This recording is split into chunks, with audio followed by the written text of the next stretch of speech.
বালুর তলায় সন্ধান মিলেছে 2150 বছর আগের একটি প্রাচীন শহরের। জর্ডানের পেট্রা নগরীতে এই আবিষ্কারের কথা প্রকাশিত হয়েছে bulletin of the American schools of oriental রিসার্চে। স্যাটেলাইট থেকে পাওয়া ছবিতে দেখা যায় 184 ফুট দীর্ঘ এবং 161 ফুট প্রশস্ত এই সমতল ভূমি, যাতে বিশাল সিঁড়ি ও বড় বড় থাম রয়েছে।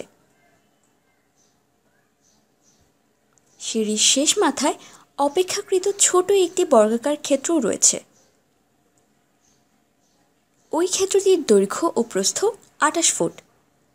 ওই স্থাপত্যের কাছাকাছি পাওয়া গিয়েছে সেই সময়কার মৃৎশিল্পের নিদর্শন। পুরাতাত্ত্বিকরা জানান ওই স্থাপত্যটির কাছাকাছি কিছু পেট্রা নগরীতে নেই।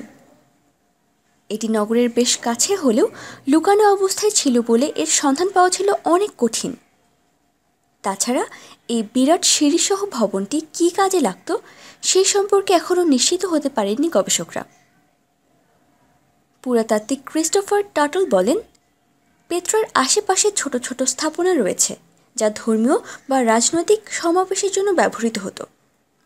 এই সবই ক্যাল্টিক যুগের। তবে সত্যি বলতে আমরা এই ভবনটি সম্পর্কে এখনও খুব বেশি জানি না। বার্মিংহামের অ্যালাবামা বিশ্ববিদ্যালয়ের সারাহ পার্কার বলেন, ওই অঞ্চলের স্যাটেলাইট সার্ভের সময় আমরা জানতাম না ঠিক কী খুঁজে পেতে যাচ্ছি। এতক্ষণ আমাদের সাথে থাকার জন্য ধন্যবাদ। আমাদের পরবর্তী আপডেট পেতে ফ্রিকি নিউজ চ্যানেলটি সাবস্ক্রাইব করে আমাদের সাথেই থাকুন।